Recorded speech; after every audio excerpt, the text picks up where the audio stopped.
Butler Bears, this is Mrs. Hanna reading Chapter 3 from Rules. If it's too loud, cover your ears or ask the other person to be quiet. On the ride home from the clinic, the rain comes. David holds his hands over his ears, blocking the tiny squeaks of the windshield wipers against the glass. David hears everything extra loud, Stephanie says.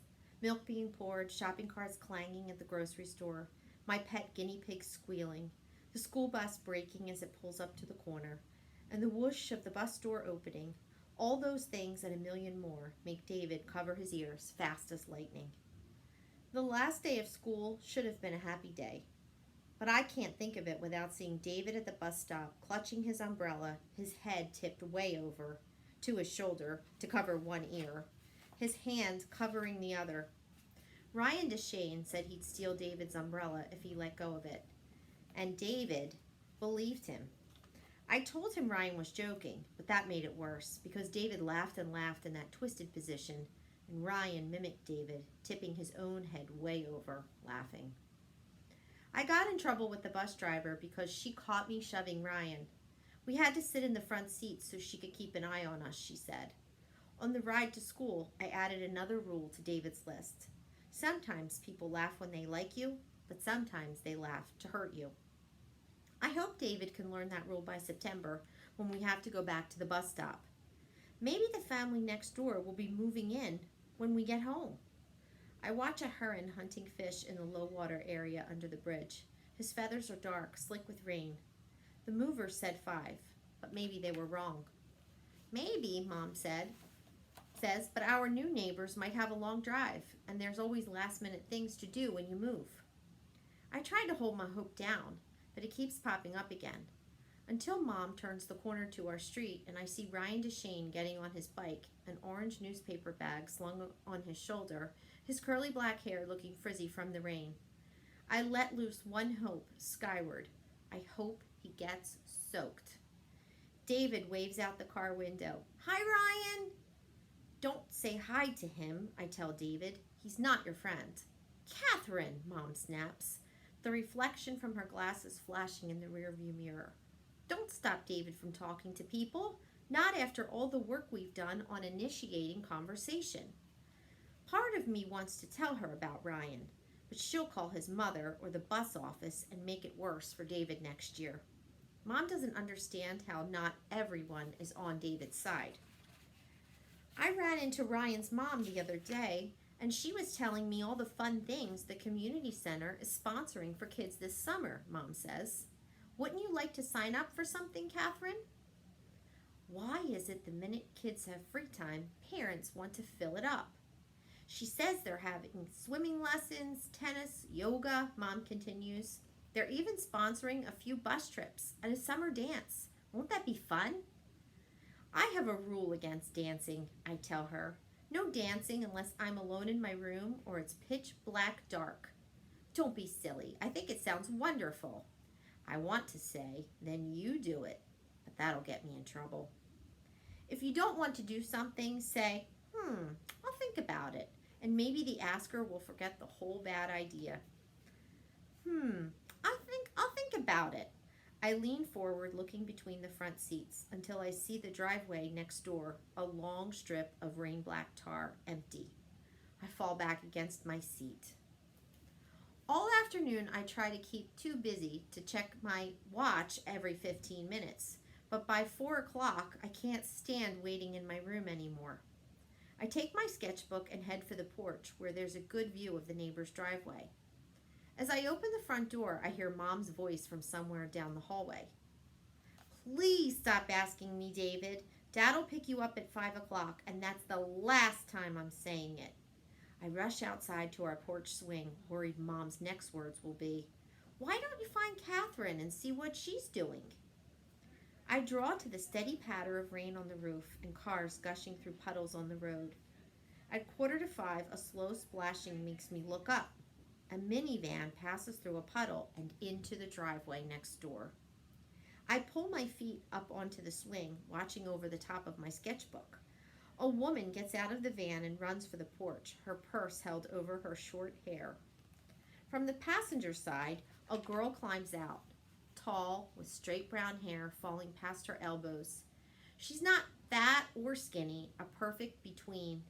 She doesn't run, just walks, like the rain doesn't bother her at all. Sitting here thinking about what happened with Jason and seeing Ryan, I figured today might be a bad luck day, and I should let all that bad luck run out overnight before I try something else big. Plus, I haven't baked anything yet, and I want my introducing day to be perfect, not me standing on her porch dripping wet handing her soggy cookies. The girl follows her mother inside without once looking over to my house. Our front door opens. "Let's go to the video store," David says, holding his umbrella under his arm. He hops onto the swing with me, squiggling my pencil line. 7 minutes. Sometimes Dad's late. Dad always has an excuse. Traffic, last-minute customers at the pharmacy who've run out of their prescriptions and can't wait until morning. A salesman stopping by with drug samples. But I think even if things went just right, Dad would still be late. It's part of him, like his brown hair or his glasses or his name tag and lab coat. I gave up expecting Dad to be on time years ago, but David thinks everything a person says is the truth.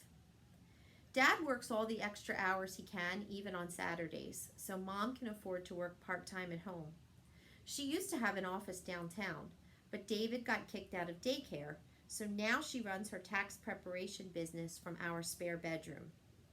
The good part of having Mom home is she's around to talk to and can take me places. But the bad part is David has to come wherever we go, and sometimes I have to babysit while she meets with clients or makes phone calls. She says it doesn't sound professional when she has to put her hand over the phone and yell, "David, put those pants back on." David checks his watch. 6 minutes and 33 seconds. In exactly 6 minutes and 33 seconds, there's going to be a scene. I know it as sure as I know the window next door is open, and David's scream will travel from my porch across our yard and through that open window. A red sports car zooms by on the road, puddle spraying our fence. "Let's count cars," I suggest. "There's one." He glances up. It's not easy to sidetrack David, especially when it involves the video store, but he does like to count cars. A truck rolls by. "2," raising his arm. David holds it out so he can see both the road and his watch. "And 5 minutes, 6 seconds.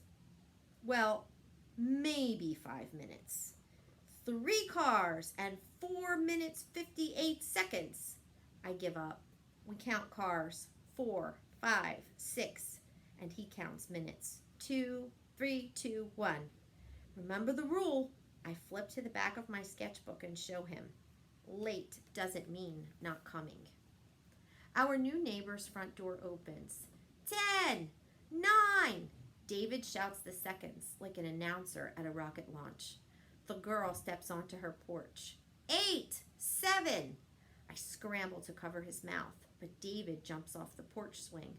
"A car's coming! Please let it be Dad!" 6, 5, David yells, and the girl next door glances our way. 4, 3, 2, 1. I peek over, but the girl isn't glancing now. She's staring right at us. 7 cars, David screams as the car goes past. "The whole world is covered with buttons, and not one of them is mine." I jump up to stop his hands, flapping now like 2 fierce and angry birds. "Is he okay?" the girl calls. "I could help you look for it." "Look for what?" "Do you need help finding his button?" she asks. "Oh, no thanks." I struggle to hold David down. The truth is, I wouldn't know where to begin explaining, especially hollering from my porch to hers. Talking to David can be like a treasure hunt. You have to look underneath the words to figure out what he's trying to say. It helps if you know his conversation rules. Don't use 2 words when 1 will do. If you don't have the words you need, borrow someone else's. If you need to borrow words, Arnold Lobel wrote some good ones. That button line comes from a story in one of David's favorite books, Arnold Lobel's Frog and Toad Are Friends. In the story, Toad keeps finding buttons, big ones, little ones, square ones, but none of the buttons he finds is the right button, like none of the passing cars is Dad's. But that would take too much explaining, and the girl is already going back inside her house.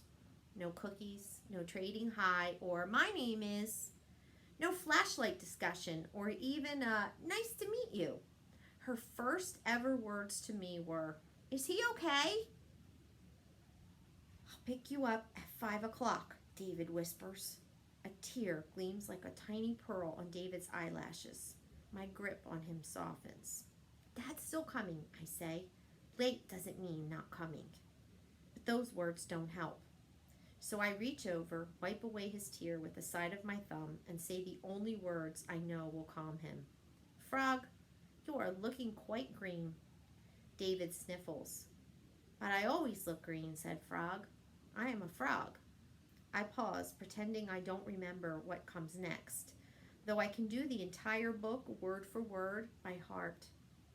"Today, you look very green, even for a frog," said Toad. David looks at me. I nod, even for a frog. David and I sit on the swing until Dad pulls into the driveway.